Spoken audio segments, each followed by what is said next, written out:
Assalamualaikum warahmatullahi wabarakatuh. Waalaikumsalam warahmatullahi wabarakatuh. Selamat pagi semuanya.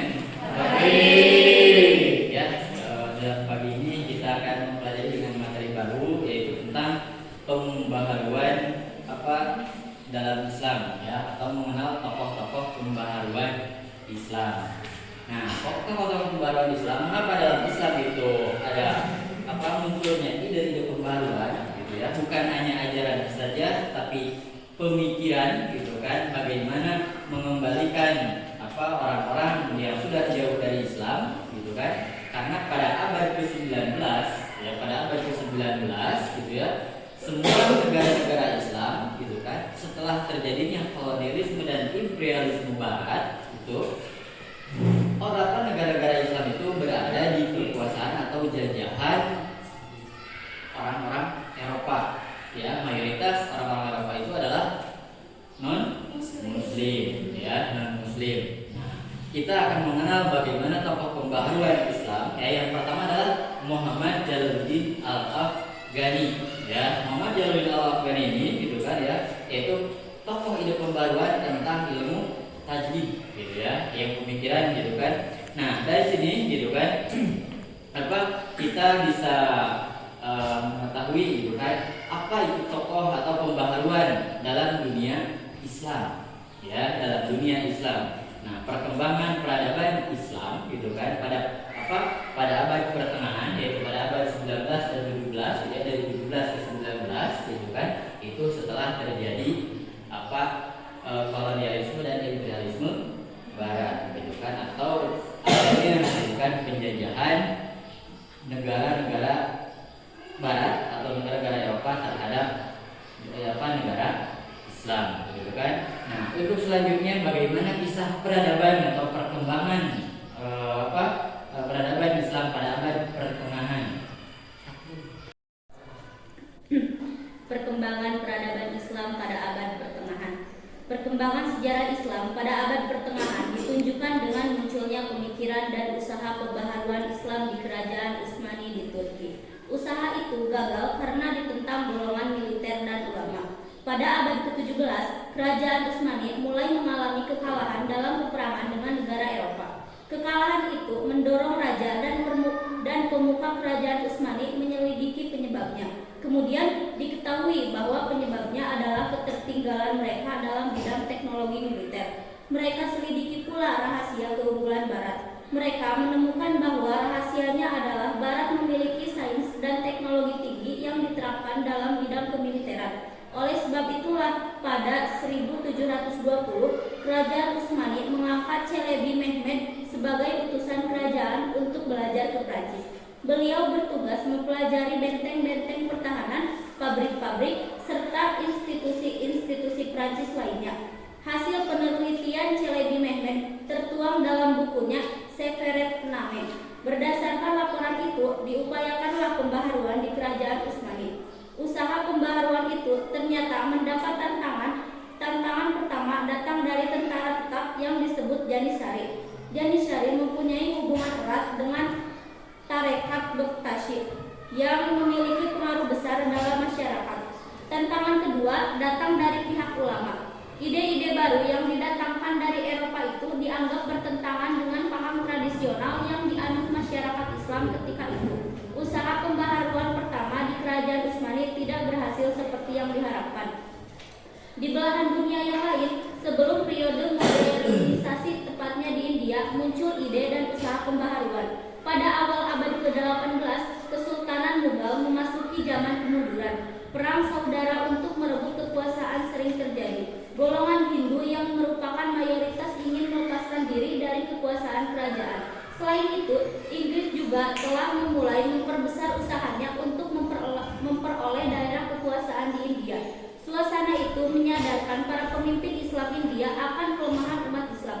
Syah Waliullah 1703 sampai 1762 Masehi dari Delhi, salah seorang yang menyadari hal itu berpendapat bahwa salah satu penyebab kelemahan umat Islam adalah perubahan sistem pemerintah dari sistem khilafah ke sistem kerajaan. Sistem pertama bersifat demokratis, sedangkan sistem kedua bersifat otokratis.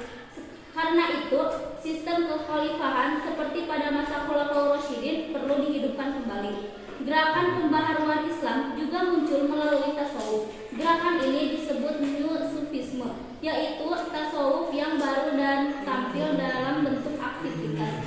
Neo-Sufisme berawal di Afrika Utara melalui tarekat Sanusiyah. Sanusiyah adalah cabang ordo Idrisiyah yang didirikan di Arab Saudi oleh Ahmad Ibnu Idris. Tarekatnya ini dinamakan juga Thariqah Muhammadiyah. Tujuan tarekat ini adalah memperbaharui moral kaum muslim melalui tindakan politik. Tarekat ini membangun banyak tempat peribadatan seperti di Kafra dan Jambu. Di sana orang tidak hanya diajari agama, tetapi juga dilatih menggunakan senjata dan didorong untuk melibatkan diri dalam usaha profesional seperti bertani dan berdagang. Tarekat ini tidak bermaksud untuk menghilangkan ide tradisional tentang kehidupan akhirat. Kehidupan akhirat itu tetap penting. Ide pembaharuan mereka berada dalam batas pembaharuan moral dan kesejahteraan sosial. Mereka hanya melakukan pergeseran dan penekanan, sehingga menandai fenomena pembaharuan sufisme pada periode pramodern. Pada abad pertengahan ini bisa dikatakan bahwa perkembangan Islam bersifat stagnan atau jalan di tempat. Berbagai upaya dilakukan oleh para ulama untuk dapat memajukan Islam. Dari apa yang dipresentasikan oleh saudari Selma, mungkin ada yang ingin ditanyakan dari kelompok lain atau teman-teman yang lain. Silakan, Cek. Ya. Tantangan apa saja pada abad pertengahan yang dapat mengembangkan peradaban Islam pada abad 17 sampai 18? Datang dari tentara tetap yang disebut Janishari. Janishari mempunyai hubungan erat dengan tarekat Bektashi yang memiliki pengaruh besar dalam masyarakat.